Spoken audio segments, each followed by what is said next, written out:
नमस्कार, मी आशा वानखडे. आशा cooking number 1 मध्ये तुमचं स्वागत आहे.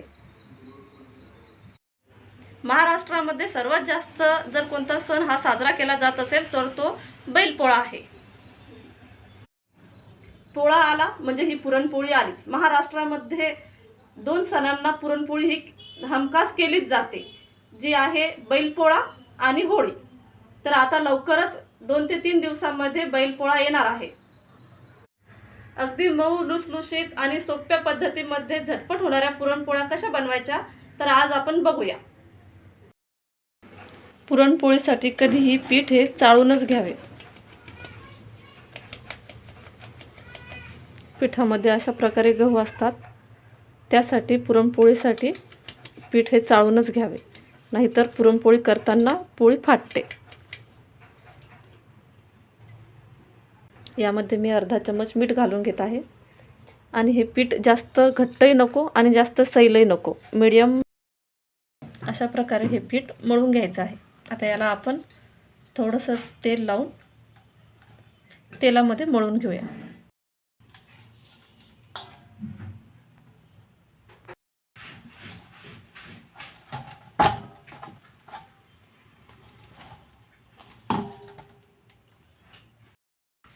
हे बघा, अगदी मऊ पीठ मळून घ्यायचं आहे पुरणपोळीसाठी.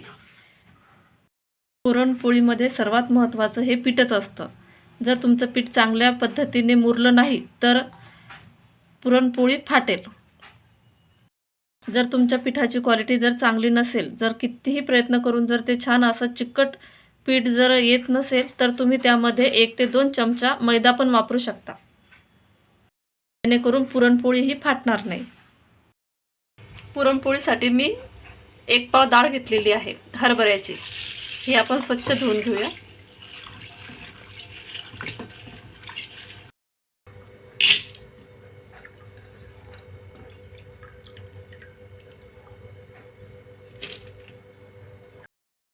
दीड ग्लास पाणी घालून आपण हे शिजत घालायला टाकून देऊया.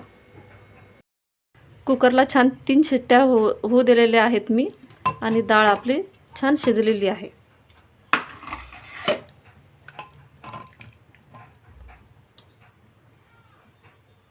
अशा प्रकारे आपली डाळ शिजलेली पाहिजे. आता यामधलं आपण हे सर्व पाणी काढून घेऊया.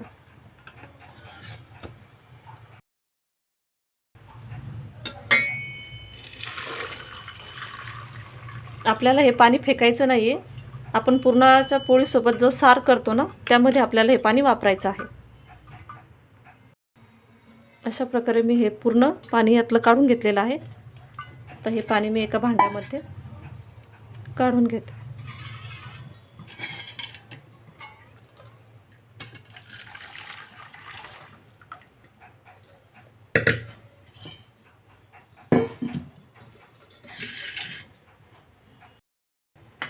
त्यामध्ये मी ही 1 चम्मच डाळ सारासाठी काढून घेते.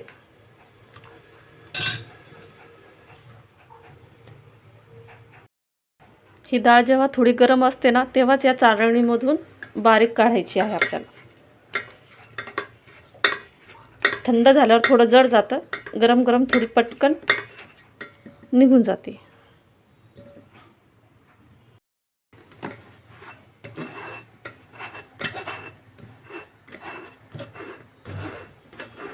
वाटीच्या बुडानी किंवा गिलासाच्या बुडानी हे खूप लवकर.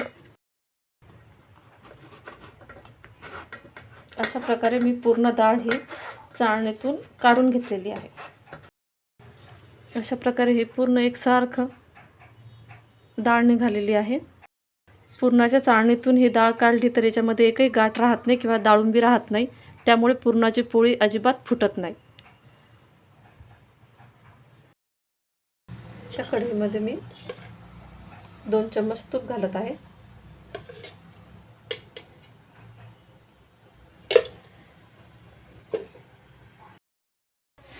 आता हे सर्व सारण आपल्याला तुपामध्ये परतून घ्यायचं आहे.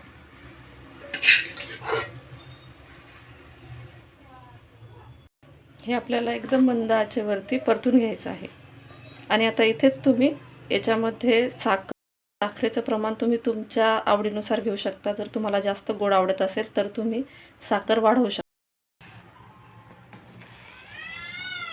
आता यामध्ये साखरेचं पाणी सुटलेलं आहे. हे पाणी पूर्ण आटेपर्यंत आपल्याला मंद आचेवरती शिजवायचं आहे.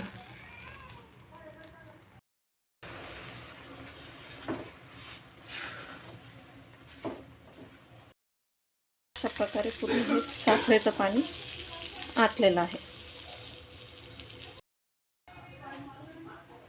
पुरणाचा असा परफेक्ट गोळा तयार झाला, पेड्यासारखा, की समजायचं हे पुरण एकदम परफेक्ट तयार झालेलं आहे. तुम्ही पोळीमध्ये कितीही पुरण जर भरलं तर पुरणाची पोळी ही फाटणार नाही.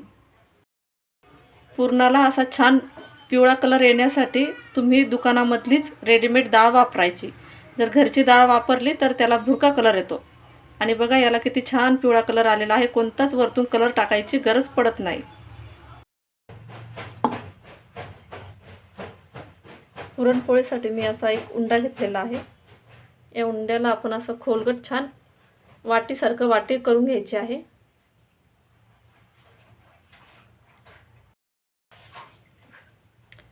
थोडं पीठ लावून घ्यायचं आहे हाताला चिटकू नये म्हणून. आणि अशा प्रकारे छान याची आपल्याला एक अशी वाटी तयार करून घ्यायची आहे. पुरणपोळीसाठी मी जेवढा उंडा पोळीचा पिठाचा कणकेचा घेतला होता तेवढाच उंडा मी पूर्ण, थोडं पुरण हे कमी वापरायचं. असा गोल हा तयार झाल्याच्या नंतर पोळपाटावरती थोडं पीठ घ्यायचं आणि हा उंडा असा या भागाने इथे प्रेस करायचा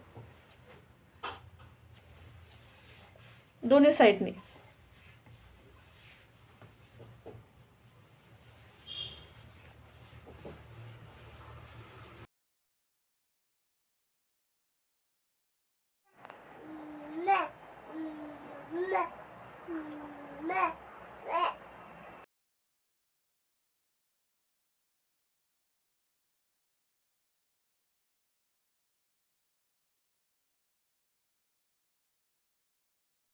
बघा अजिबात पोळी फाटलेली नाही.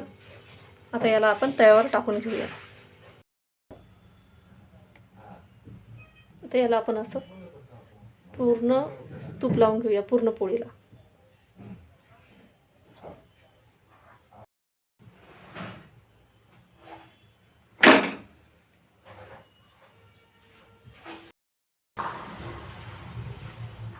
त्याच्या आपण पूर्ण वरतूनही तूप लावून घेऊ.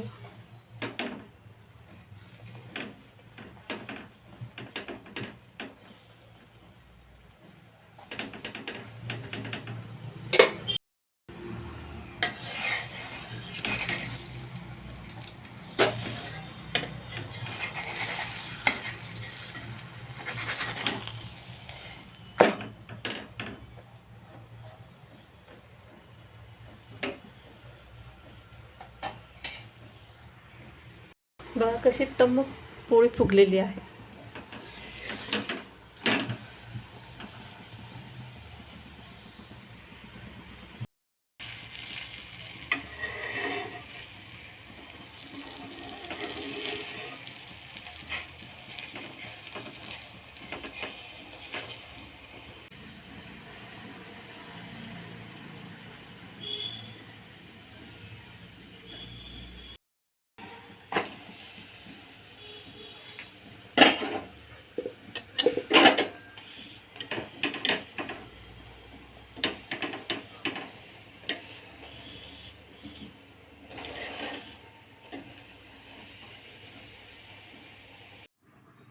बघा कशी मऊ लुसलुशीत अशी ही पोळी तयार झालेली आहे, पुरणपोळी.